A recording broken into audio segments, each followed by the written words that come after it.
versículo, 14 al 17. Dice, porque con una sola ofrenda hizo perfectos para siempre a los santificados. Con una sola ofrenda hizo perfectos para siempre a los santificados. ¿Alguien podría decirme cuál es esa ofrenda? Cristo, hermanos. Pero ahora recordemos quién es Cristo, el Hijo de Dios. Él ofrenda a su Hijo. Tiene que venir a nuestra mente el sacrificio que iba a llevar a cabo Abraham. Su hijo ya está acostado en el lugar del holocausto y Abraham levanta el cuchillo y lo va a dar sobre su hijo. Y el Señor le dice, detente, y no entierra el cuchillo. Pero en esta ocasión sí es enterrado el cuchillo, no una vez, sino cientos de veces. El Padre Dios entierra el cuchillo sobre su Hijo. Por así decirlo, hermanos, claro que no hay un cuchillo de por medio. Es peor aún, es su ira. Un cuchillo mata y es todo. Lo que Cristo recibió es la ira de Dios, hermanos. La ira de Dios que los mismos demonios y el mismo Satanás temen. La ira de Dios. La ira de Dios sobre su Hijo. Dice, porque con una sola ofrenda hizo perfectos para siempre a los santificados. Santificados, para los que apenas están conociendo de esto, no es las monjas y los monaguillos y los frailes que se dicen santos por su vestimenta. Santificados son todos los que han sido apartados de la inmundicia y llevados al rebaño del Señor. Apartado quiere decir santificado o santo, es apartado para Dios. Los que han sido apartados para Dios han sido librados, hermanos. Y dice, y nos atestigua lo mismo el Espíritu Santo, porque después de haber dicho, este es el pacto que haré con ellos después de aquellos días, dice el Señor. Este es el pacto que haré con ellos después de aquellos días, dice el Señor. Ezequiel y Jeremías nos dicen de este pacto, ¿verdad, hermano Alfredo?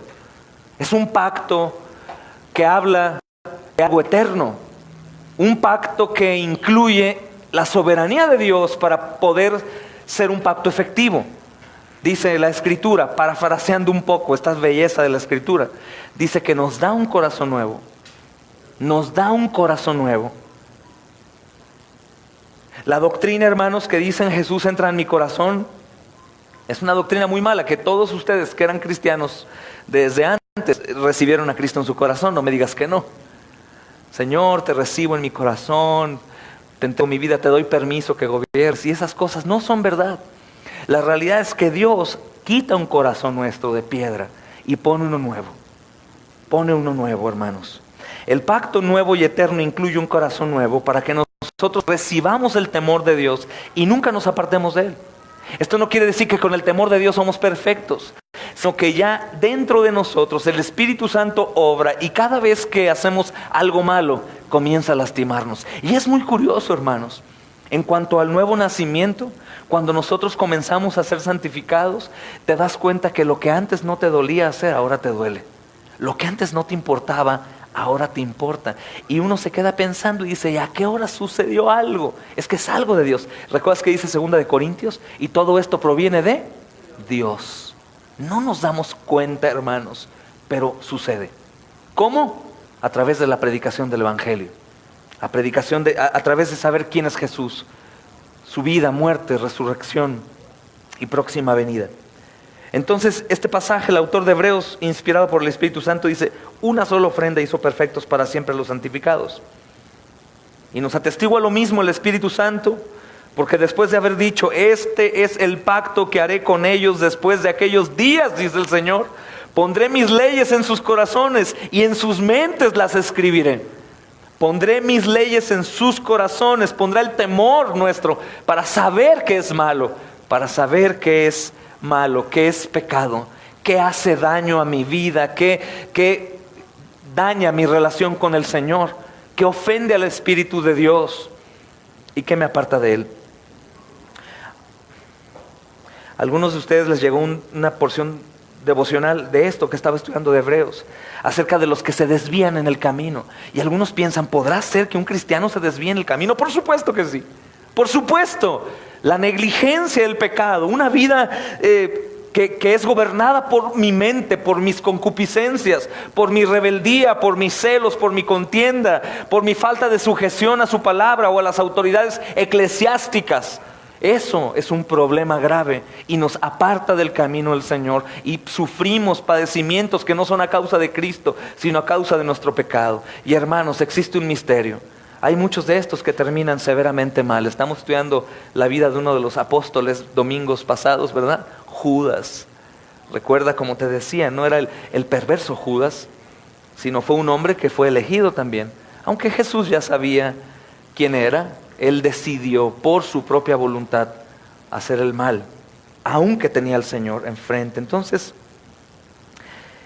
a los santificados, hermanos, el Señor les da su temor y pone las leyes en sus corazones y las escribe en sus mentes. Esto no puede olvidarse de la responsabilidad. Hermanos, hay mucha necesidad aquí de ver siempre mi responsabilidad. El Señor nunca nos llama a la negligencia y a la pasividad, a quedarnos simplemente sentados, porque Él es el que obra en mí. Él es el que va a hacer en mí y yo no hago, no, hermanos. El que Él ponga sus leyes en nuestros corazones y en nuestras mentes la escriba, quiere decir que yo ahora ya sé qué es lo que debo de hacer y ahora ya no tengo excusa para no hacerlo. Eso es lo que el Señor dice. Añade el versículo 17: y nunca más, escucha bien, nunca más me acordaré de sus pecados y transgresiones.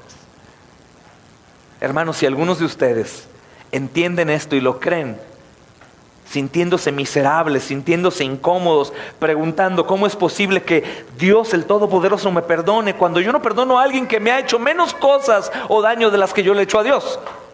¿Cómo es posible que yo no puedo perdonar a alguien que me hizo un mal, y aunque digo que lo he perdonado, si esa persona aparece en mi vida otra vez o vuelve a hacerme algo, le saco otra vez el cuchillo de todas las acusaciones de lo que me ha hecho? Pero el Señor no. Y Dios es Dios, hermanos.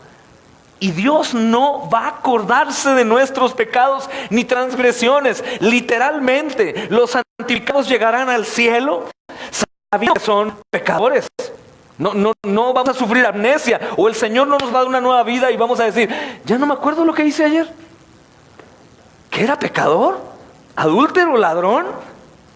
¿Me acuerdo? No, hermano, tú te acuerdas de dónde Dios te ha sacado. Tú sabes de dónde Dios te está llamando. Tú sabes todo lo malo que has hecho. Tú sabes que has ido en contra del Señor y de su ley. Tú sabes, y Él también. Pero la Escritura dice que los santificados llegarán delante del trono y el Dios Todopoderoso abrirá esos libros. 2 libros hay que dice Apocalipsis. Uno será abierto y estarán todas tus transgresiones y pecados. Supongo que temblaremos, hermanos. Supongo que temblaremos, pero ese rollo de tus transgresiones y pecados será desaparecido y te dirá: ah, mi hijo pagó por estas cosas. Tú estás libre, tú puedes entrar. En mi otro rollo tu nombre está escrito. Eso es impresionante. Si hay oportunidad de hablar o de dialogar con Dios en ese momento, le diremos: Señor, pero no lo merezco. No merezco. La Escritura dice que el Señor Jesucristo está con sus vestiduras manchadas de sangre, y si nosotros tenemos un don como el suyo y hemos sido santificados y comenzamos a ser glorificados en su presencia, hermanos, supongo que nos va a doler muchísimo más de lo que nos duele hoy saber que Cristo, inocente, santo, puro, justo, murió por nosotros. Ninguno llegará al cielo diciendo: yo lo merezco, lo hice muy bien. Nadie, hermanos. Todos llegaremos avergonzados, pero recordando que es fiel y justo el Dios que envió a su Hijo para que pagara por nosotros un solo sacrificio para siempre, y nunca más se acordará de los pecados. Claro que están escritos, claro que están ahí en los archivos celestiales, pero toda la culpa y el castigo por nuestras fue llevada sobre Jesús. La cuenta está pagada, ¿puedes entenderlo? La cuenta está pagada. Hay unos textos de Jeremías que tenemos que leer. Jeremías 31, hermanos.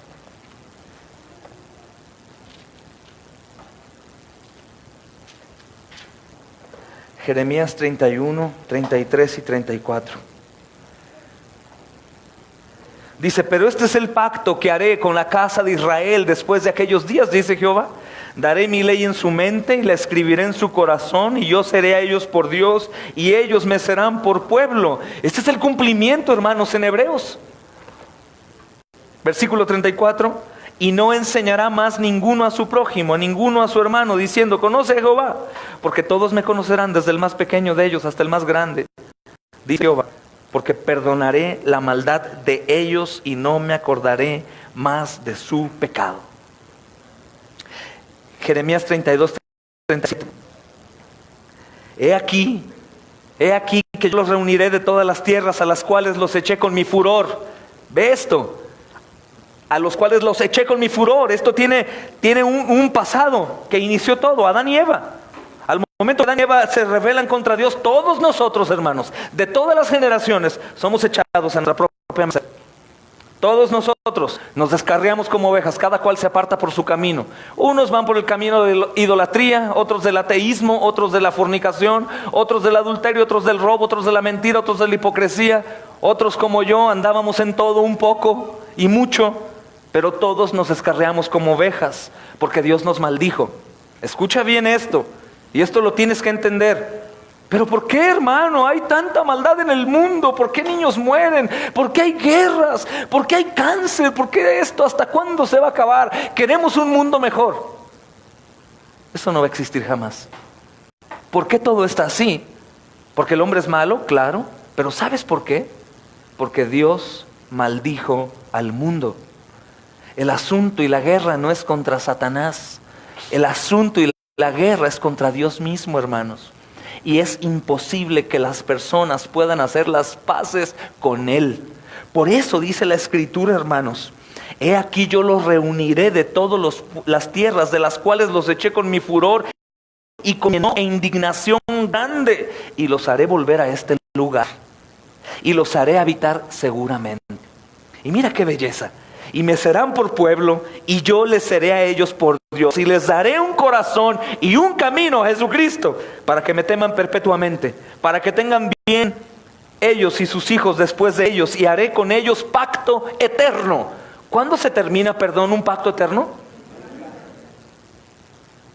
¿Podremos entonces perder la salvación un día que fuimos salvos, hermanos?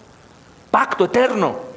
Pacto eterno. Y dice que no me volveré atrás de hacerles el bien, y pondré mi temor en su corazón. Porque algunos preguntarían, supongo los ángeles podrían preguntarle: pero tú sabes quién es tu creación. A ellos les vas a dar pan, les vas a dar salud, les vas a dar cobijo, y una vez que lo tengan se van a ir. Y dice: no, es que pondré mi temor en el corazón de ellos, para que no se aparten de mí. Y me alegraré con ellos, haciéndoles el bien, y los plantaré en mi tierra de verdad, de todo mi corazón, dice Dios, hermanos, de todo mi corazón y de toda mi alma. De todo mi corazón y de toda mi alma. No podríamos hablar de tamaño, ¿verdad, hermanos? Pero dice: de todo mi corazón y de toda mi alma. Es hermoso el Señor, hermanos, porque con una sola ofrenda hizo perfectos para siempre a los santificados. Esto tiene un porqué, hermanos. Recordemos que los capítulos pasados que vimos un tanto rápido, complementé un poquito el domingo, habla de los sacrificios que en el Antiguo Testamento se hacían. Muchas personas piensan que en el Antiguo Testamento la salvación era por obras y después de Cristo es por gracia. Muchos piensan que el Dios del Antiguo Testamento es un Dios lleno de ira, de fuerza, de furia, de destrucción, y el del Nuevo Testamento es todo amor. Dios es inmutable, Dios no cambia, Dios es el mismo. Dios siempre ha sido misericordioso. Estos sacrificios se ofrecían a manera de: discúlpanos, Señor, hemos sido pecadores. Aquí presentamos estas ofrendas, derramamos sangre a fin de que tu ira sea apaciguada. Pero ninguno de los hombres o mujeres que presentaban sacrificios en sus casas fueron salvos por asesinar al cordero más bonito entre todos los animales. Ninguno, hermanos. Por eso el Señor dice que con una sola ofrenda hizo perfectos para siempre a los santificados. Un sacrificio nada más, hermanos. Un sacrificio. Y recordemos un poco de esto. Dice el capítulo 1, porque la ley teniendo la sombra, capítulo 10, versículo 1. Porque la ley, teniendo la sombra de los bienes venideros, no la imagen misma de las cosas, Nunca puede. Por los mismos sacrificios que se ofrecen continuamente cada año. ¿Por qué cada año? Esto para ser perfectos a los que se acercan. De otra manera, cesarían de ofrecerse, pues los que tributan ese culto limpios una vez no tendrían más ya conciencia de pecado. Si eso hubiera limpiado sus pecados, ellos no volverían a ofrecer los sacrificios, dice el versículo 3. Pero en estos sacrificios cada año se hace memoria de los pecados. Señor, hemos sido pecadores, hemos sido perversos. Esto es lo que hacen las sectas, hermanos. Todas las sectas y religiones fuera del cristianismo, si te das cuenta, hacen sacrificios a fin de poder obtener su perdón. Eso es lo que se imaginan ellos. Eso es lo que se imaginan. Hay una religión, te decía el otro día que veía por el internet, de unos hombres que se dan cachetadas hasta que sangran. Es increíble. Son de un lugar, son árabes, alguna religión extraña, y se golpean su cara. Otros, por ejemplo, la religión católica, pues se van de rodillas, hermanos, o cargando cosas, o caminan. Pasamos para ir a la iglesia de León por todo el camino del peregrino y sangran sus pies, hermanos, y cargan cosas. Va gente que puede caminar pensando que caminando van a ser sanos y Dios los perdona, y nunca sucede nada, hermanos, nunca. No es verdad. Esto es una mentira horrenda de Satanás y de las personas que se han encargado de promocionar su doctrina satánica, que hace que las gentes vean cualquier opción para perdón de pecados, menos la única y verdadera, que es la que estamos estudiando hoy. El Señor Jesucristo, inmolado en la cruz, como una sola ofrenda. ¿Para qué? Para que ya no hagamos ningún sacrificio nosotros, hermanos, sino únicamente seamos personas que desean adorar a Dios con un corazón contrito y humillado, buscar la santidad en la comunión con la iglesia y en la perseverancia de aquellas cosas que Él quiere que hagamos, pero nada manera de sacrificio. Ya no hay sacrificio importante para Dios, hermanos. Ya no hay, claro que llamamos su atención y agradamos cuando hacemos el bien, pero ya no hay nada que pueda sumar al sacrificio perfecto de Jesús. Un solo sacrificio y para siempre, hermanos. Amén. Tenemos que entender, hermanos, que para estar en una relación correcta con Dios, claro que el hombre no quiere aceptarlo. Yo he hablado esta semana con algunas personas que ellos aseguran que ellos tienen una relación con Dios a su manera. Pues usted tendrá la relación como usted quiera, pero yo tengo mi relación a mi manera con Dios. Él y yo nos entendemos. Y es un Dios de verdad, pero es un Dios imaginario, existe únicamente en sus mentes. No es el Dios verdadero, hermanos. Para estar en una relación correcta con Dios, forzosamente, hermanos, el hombre debe ser perfecto. Escucha. Para tener una relación con Dios, forzosamente el hombre tiene que ser perfecto, completamente separado del pecado. Para tener una relación con Dios debe ser perfecto y debe ser apartado para Dios. Dime, ¿quién cumpliría los requisitos de perfección, de completamente separado del pecado y apartado para Dios? ¿Quién de aquí podría cumplirlo, hermanos? ¿Quién de aquí podría decir, no, yo la verdad soy perfecto, yo la verdad no ando tan mal? Yo soy una persona buena. Esto lo hemos predicado en las calles. De hecho, pregunté hace muy poquito, el sábado pasado, ¿cuándo fuimos al congreso, mi hermano Carlos? ¿Sábado? Sí, ¿verdad? Viernes sábado, y le preguntaba a una señora que vendía pollos, ¿cómo estás tú con Dios? ¿Bien?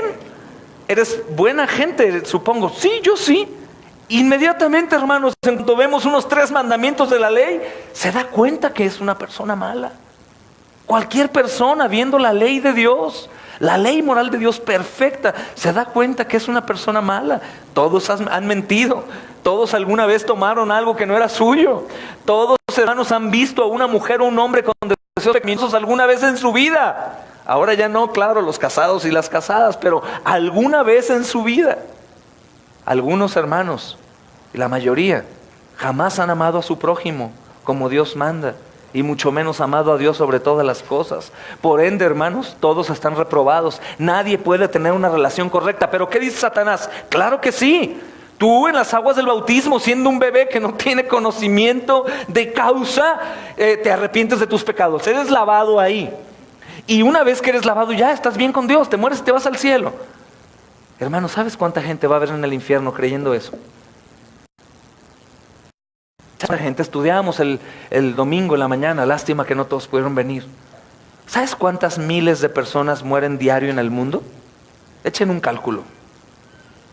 Hay estadísticas que hablan de 150,000 personas diarias en el mundo.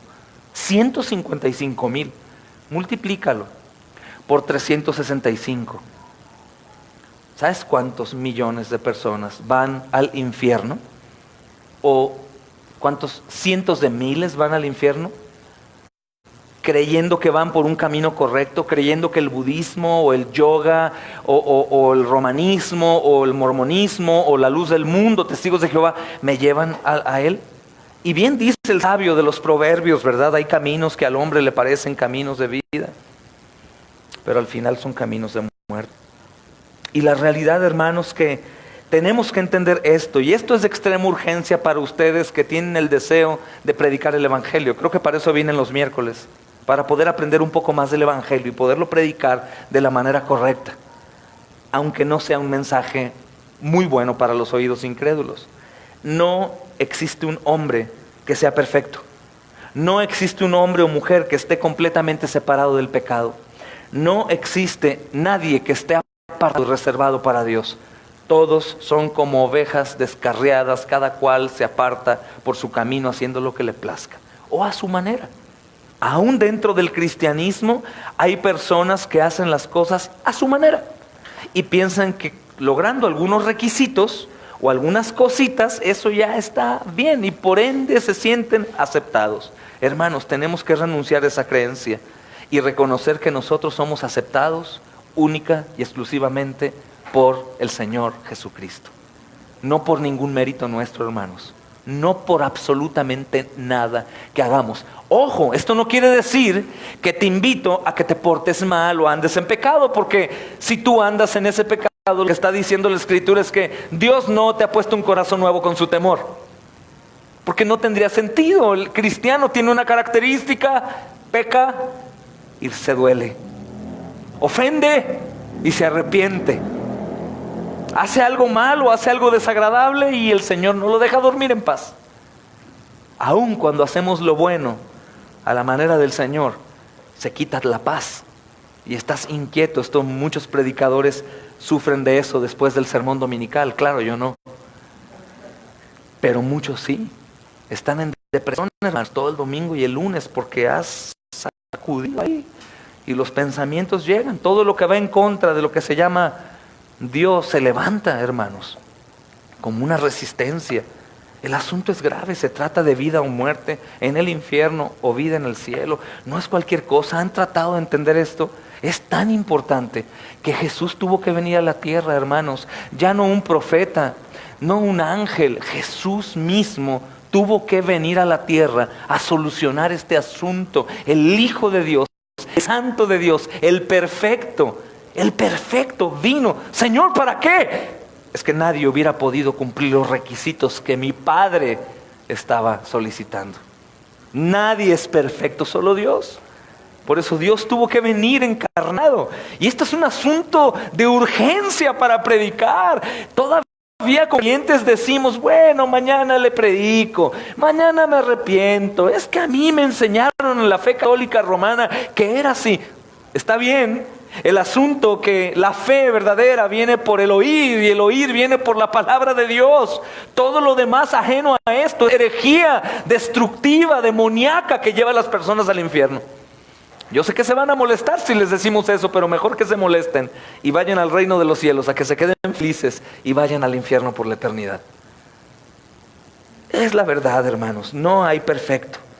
Lo que es imposible para el hombre pecador, hermanos, ha sido posible para Cristo y por Él. A todos aquellos que confían en Cristo, en su sacrificio, se les da una posición perfecta delante de Dios. Una que nunca cambia y que es eterna. Esto da furia a los legalistas. ¿Cómo es posible que están enseñando que únicamente tienen que confiar en Cristo y en su sacrificio para que se les dé una posición de hijos, de coherederos, dice la Escritura? ¿Por qué coherederos? Herederos juntamente con Cristo. ¿Quién es Cristo? El Hijo de Dios. ¿De qué es dueño? ¿Alguien me sabe decir? ¿Sí pueden entender, hermanos? Esto enfurece al legalista, al que quiere con sus propios méritos ganarse el cielo. Esto enfurece. Hay una doctrina cristiana que asegura que es imposible ser únicamente perfeccionado por la gracia de Dios a través de la fe. Ellos dicen que nosotros tenemos que hacer para ganar. ¿En dónde existe el problema? En confundir regeneración con santificación. Regeneración es el nuevo nacimiento, el bautismo del Espíritu Santo sucede una vez y para siempre. Y la santificación, claro, es de Dios, de inicio a fin, pero es en donde tú y yo respondemos como hijos obedientes. Ya no para ganar algo, sino porque ya lo ganamos gratuitamente por Cristo. ¿Me doy a entender? Una persona antes de nacer de nuevo, una persona que aún no confía en el Hijo de Dios, que no confía en su sacrificio, que no confía en su resurrección, que es de suma importancia, porque si tú confías en todo el sacrificio de Jesús, pero dudas que resucitó, tú estás perdido. Recuerda que la Biblia, ¿sabes esto? La Biblia comprueba su veracidad por la resurrección. Si Cristo no hubiera resucitado, ¿qué dice Pablo? Somos los más dignos de lástima. Pero Cristo resucitó. Cristo resucitó. Esta postura, hermanos, cristiana, asegura que el hombre tiene que hacer un esfuerzo para poder obtener el sacrificio. Por ende, dice también que pierde la salvación. Entonces, toda doctrina que diga que pierde la salvación es sumamente peligrosa, porque está diciendo que el sacrificio de Cristo no es enteramente completo, sino que aportamos al menos con un 0.1%. Si yo hago ese 0.1 lo obtengo y si no, no. Y si lo dejo de hacer la pierdo y lo tengo que volver a hacer para ganarla. Esto ustedes lo llegaron a creer algún tiempo, supongo. En la religión católica romana y en el cristianismo primero de los años 70, 80, 90, del cual todos fuimos cómplices, eso nos enseñaba que la salvación se perdía. Hay algunos aquí que han llegado a la iglesia que todavía les pregunto, si tú hoy pecas, ¿crees en Jesús? Creo, me he arrepentido y amo a mi Señor, ok. Y si tú hoy pecas, y justo en cuanto pecas te atropella un camión, ¿a dónde te vas? ¿Al infierno o al cielo? No, pues al infierno. No, hermanos, error. ¿Qué estamos estudiando? ¿Qué dice Hebreos, hermanos? Que es un pacto completo y eterno, un sacrificio y para siempre. ¿Te das cuenta del agradecimiento que tenemos que devolverle a Dios? Claro que no vamos a vivir diciendo, bueno, al cabo Él me perdona, ya soy salvo. Como dicen, una canita al aire, no pasa nada.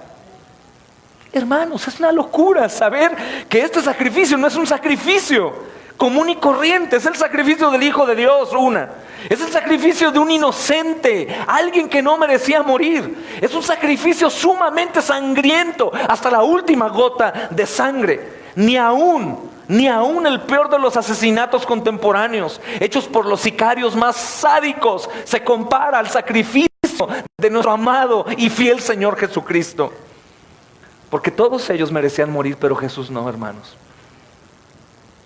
Y es evidente que si el Señor ha puesto el temor en nosotros, no vamos a continuar pecando, ignorando a Cristo en la cruz. Al contrario, vamos a recordar que el Señor se puso ahí por ti, por mí, sabiendo que tú y yo jamás podríamos dejar de pecar o que jamás seríamos perfectos.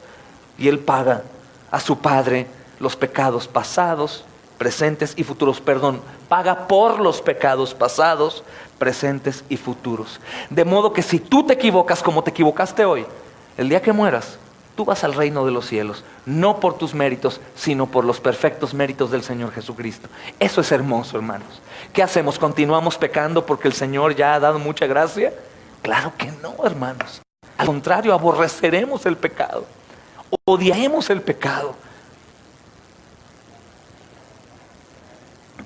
Todos aquellos, escuchen bien, porque aquí pudo haber llegado hoy alguien que no confía aún. Todos aquellos que confíen en Cristo y en su sacrificio, y que saben que su sacrificio fue a causa suya, por mis pecados, Cristo fue sacrificado. El Señor te da una posición perfecta delante suya. No me estoy comiendo el arrepentimiento. Todo aquel que confía que Cristo es el Hijo de Dios y que murió por sus pecados, por supuesto que se arrepiente. Por supuesto. Es el borracho que atropella a alguien por estar borracho. ¿Él seguiría igual viviendo como si nada pasara? No, es un borracho y atropellé a una persona no tenía nada que ver, mi vicio hizo que lo matara. Tu pecado hizo que el Hijo de Dios fuera a la cruz del Calvario, desnudo, humillado, abandonado por todos, aún por su propio Padre. Cuando decía, Padre, ¿por qué me abandonas?, en realidad sintió el abandono de su Padre. No es cualquier cosa, hermanos. Por supuesto que esa verdad del Evangelio produce arrepentimiento en mí. Y arrepentimiento no es, ay, el pecado, no lo voy a tocar, me hace daño. Esto es pecado, no voy a hacer esto porque es pecado. No, hermanos. Arrepentimiento es un cambio de mente.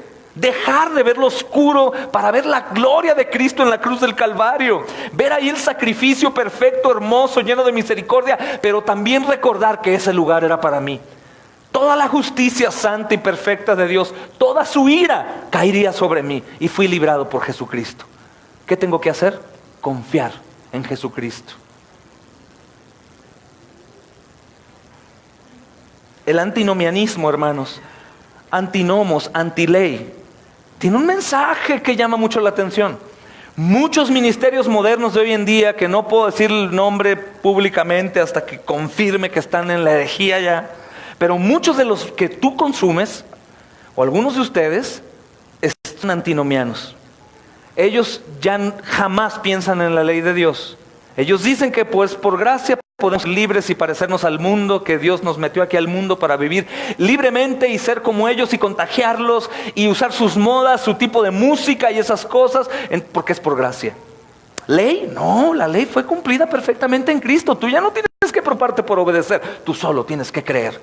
Hermanos, el mismo Señor Jesucristo dijo, no he venido a abrogar la ley, sino ¿a qué? A cumplirla. Y la misma Escritura me está diciendo que yo, creyente, debo de obedecer, debo ser responsable, me deleito en su ley. Ahora su ley ya no es gravosa, sus mandamientos son un deleite para mí.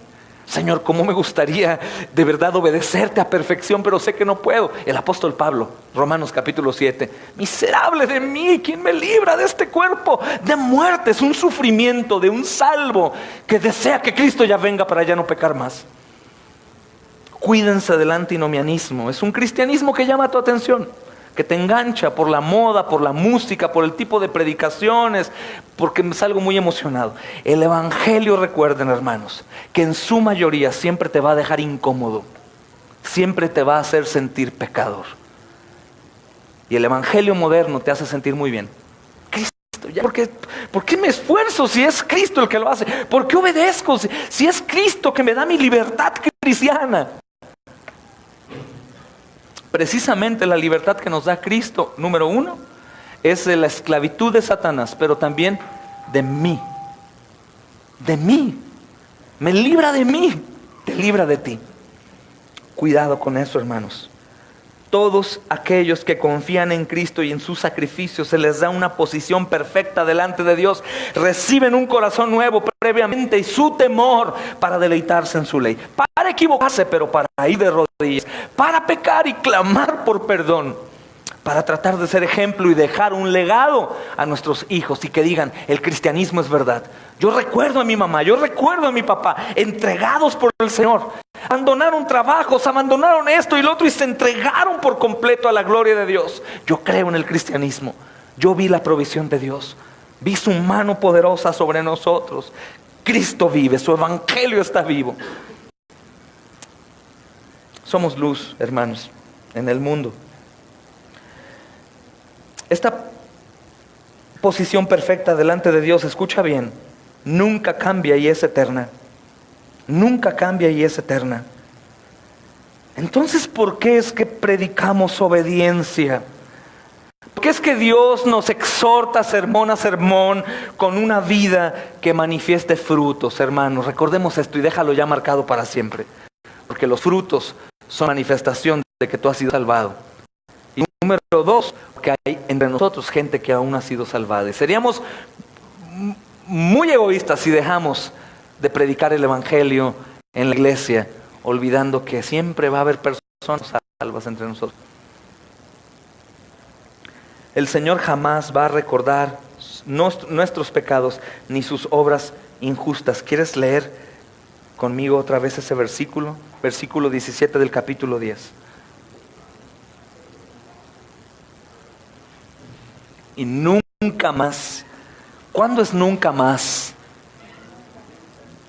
Nunca más, nunca más me acordaré de sus pecados y transgresiones. Nunca más, hermanos, nunca más. Es increíble cuando el Evangelio es introducido a una persona que el Señor ya conocía, que había elegido para salvación. Es un tema que no vamos a hablar hoy, hermanos, pero es increíble. Es increíble predicarle a una persona muriendo, a punto de morir. Predicarle el Evangelio y que despierte y que le preguntes, ¿has entendido el Evangelio? Sí. ¿A dónde vas a ir si mueres? Al reino de los cielos. ¿Por qué? Porque Jesucristo pagó en mi lugar. ¿Qué? ¡Qué locura, hermanos! Es increíble cómo Dios mueve y hace su obra aún en el último momento, y los últimos 60 segundos de vida de un hombre valen más que los 60 años de pudredumbre en su vida. Tengo un sobrinito que está en el reino de los cielos, hermanos. Su nombre era Daniel, aquí en la tierra. 7 años. Y él tuvo un padecimiento de un tumor en su cabeza y durante 2 años estuvo luchando.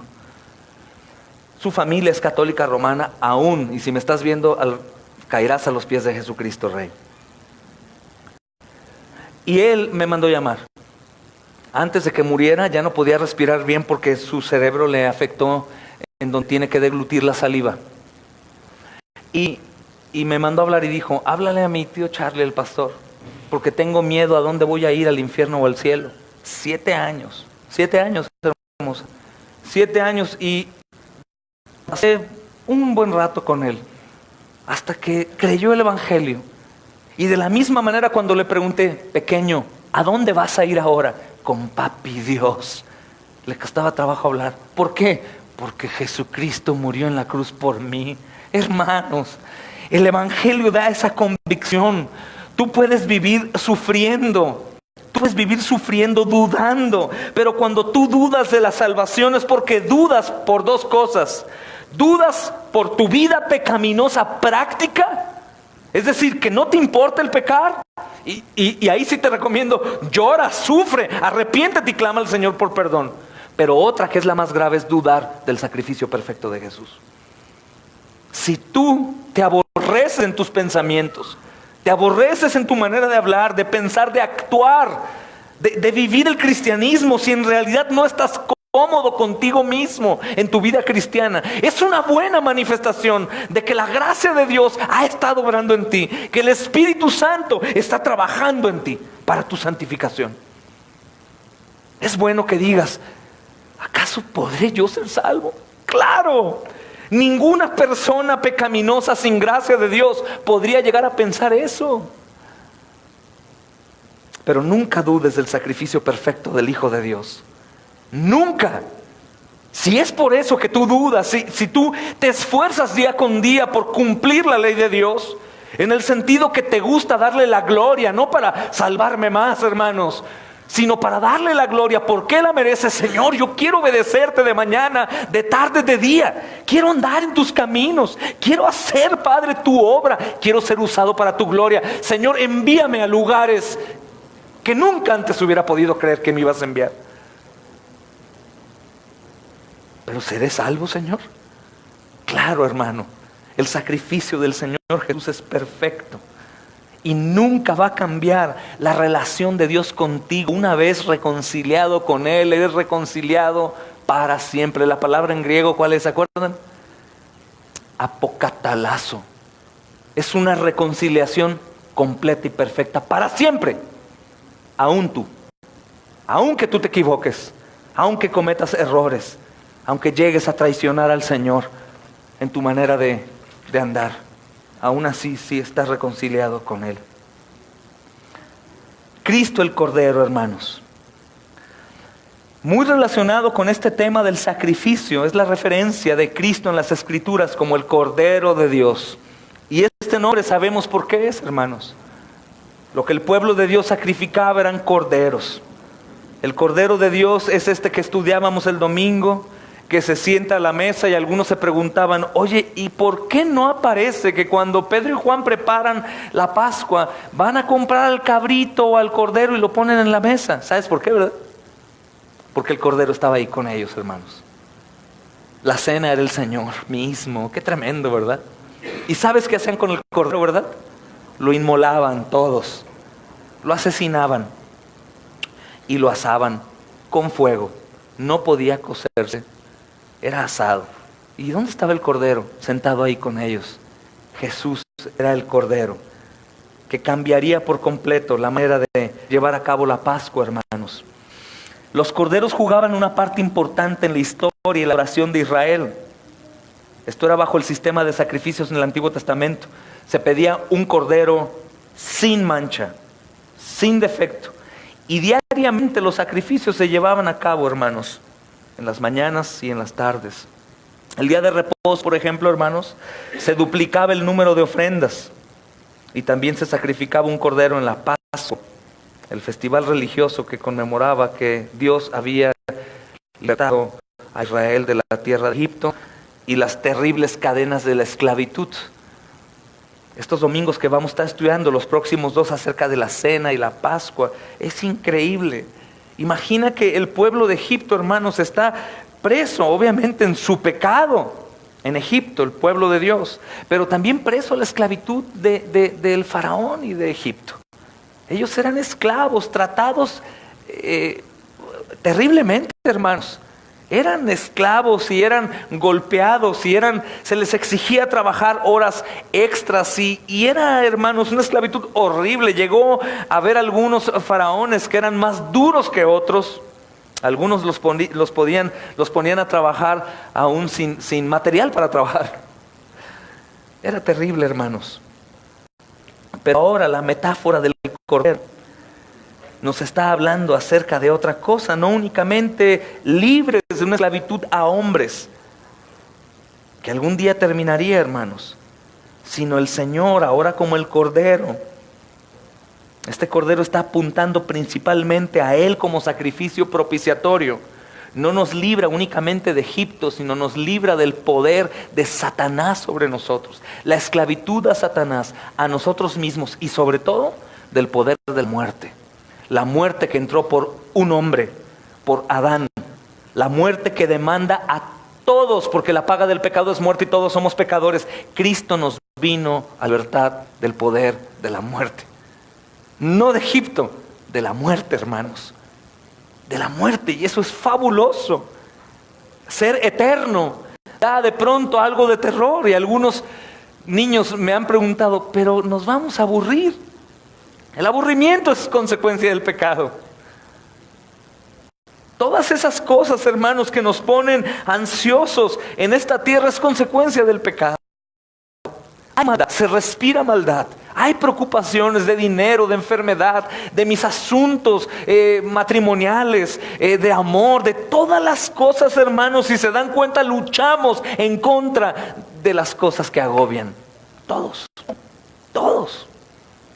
trabajan para poder tener el sustento, todos bajo presión, todos cansados, tal cual, hermanos, Egipto con Israel. Porque el príncipe de este mundo es Satanás. Y bien podríamos hacer un ejemplo. Egipto, Faraón, Satanás y su pueblo, y nosotros el pueblo de Dios. Pero estas cosas aún son peores. Peores.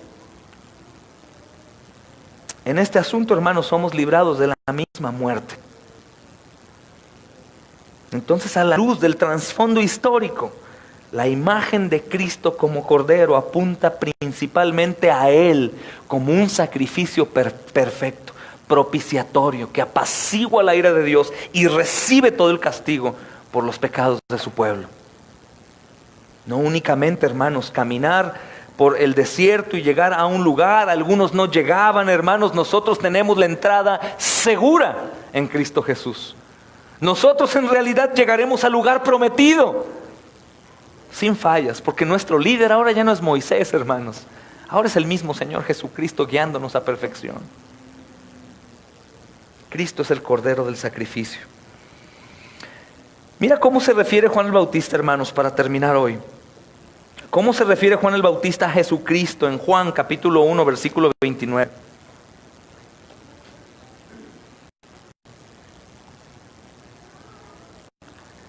Juan capítulo 1, versículo 29.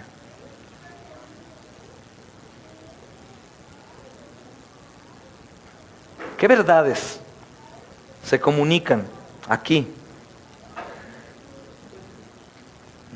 Dice, el siguiente día vio Juan a Jesús que venía a él y dijo, he aquí el Cordero de Dios, que quita ¿qué? El pecado del mundo. No solo la esclavitud a un pueblo, hermanos, sino quita el pecado del mundo. Y dices tú, quita el pecado, la paga del pecado es muerte. Quita el pecado, quita la muerte. Quita el pecado del mundo. Y mira el versículo 36. Y mirando a Jesús que andaba por ahí, dijo, he aquí el Cordero de Dios. He aquí el Cordero de Dios. Juan el Bautista está hablando de este Cordero pascual, el Cordero que se sacrificaba. Pero ahora dijo, ahora este es el Cordero perfecto, puro, limpio, sin mancha, reservado desde antes de la fundación del mundo para venir a salvarnos. Este es el Cordero de la promesa, del pacto nuevo y eterno. Este es el Cordero que derramará su sangre, no solo para apaciguar por un momento al Señor, sino para apaciguarlo para siempre por los suyos. Un sacrificio eterno, hermanos. Juan el Bautista es un miembro de la familia sacerdotal, predestinado para servir nada más. ¿Has estudiado la vida de Juan el Bautista? Es sorprendente, hermanos. Tiene el mejor currículum de todos los hombres de la Escritura. ¿Recuerdas qué dice Jesús acerca de Juan el Bautista? Que no ha habido otro hombre como Juan el Bautista nacido de mujer. Nosotros conocemos a hombre, ¿verdad? A Jesús, hermanos. Pero Juan el Bautista estaba más que familiarizado con estos temas del Cordero del Sacrificio y del Cordero de la Pascua.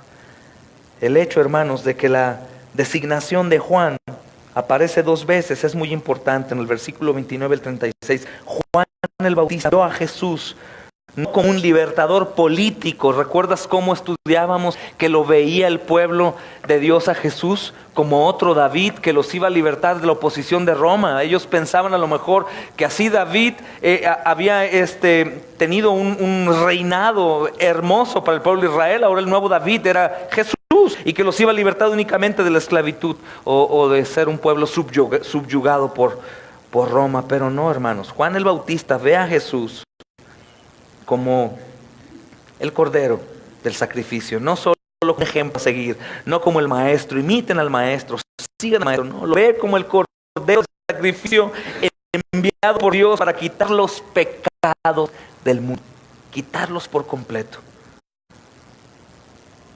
Este verbo está en presente, hermanos, ¿te das cuenta? La palabra quita, ¿está en pasado? ¿Quitó? ¿Quita? ¿Cuándo es? Quita hoy. Entonces, ¿será posible que alguno que haya llegado aquí hoy pueda ser lavado de sus pecados? ¿Que el Cordero le quite su enemistad con Dios? Sí, hermanos, porque el Cordero ya fue sacrificado. Y esta acción es continua, ¿te das cuenta? Siempre que tú leas estos versículos, este es el Cordero de Dios que ¿qué? Y si lo lees mañana y pasado, es continuo, una acción continua, quita el pecado. Y el poder, hermanos, o la eficacia de la muerte de Cristo va a continuar hasta el fin del mundo. De modo que cualquier persona que busque el perdón en Cristo Jesús, mientras viva, no será rechazado. Todo el que busque al Señor lo va a encontrar, porque no está perdido, hermanos. Todo el que le toque al Señor va a ser invitado a entrar. Todo el que pida, hermanos, va a recibir. Y la palabra pecado, hermanos, está en singular. Si te das cuenta, no dice pecados, sino dice quita el pecado. Y está indicando pecado como un todo, la totalidad de cualquier tipo de pecado. Escucha bien, cualquier tipo de pecado. Menciona algún pecado horrendo. El peor. Homicidio, ¿qué más? Pedrastía, asqueroso, ¿verdad, hermanos? ¿Perdonaríamos nosotros un pedrasta? El Señor sí. ¿Qué tal, hermanos? ¿Por qué? Porque el Señor, hermanos, derramó su sangre para cubrir multitud de pecados. El Señor perdona a cualquier pecador, sea el que sea quien sea, haya hecho lo que haya hecho, sea el peor de todos, el que nadie lo ame, nadie lo perdone y lo quieran asesinar. El Señor Jesucristo le dice: tus pecados te son perdonados, ahora vete y no peques más. Gloria a Cristo. Vamos a orar y dejaremos pendiente el estudio.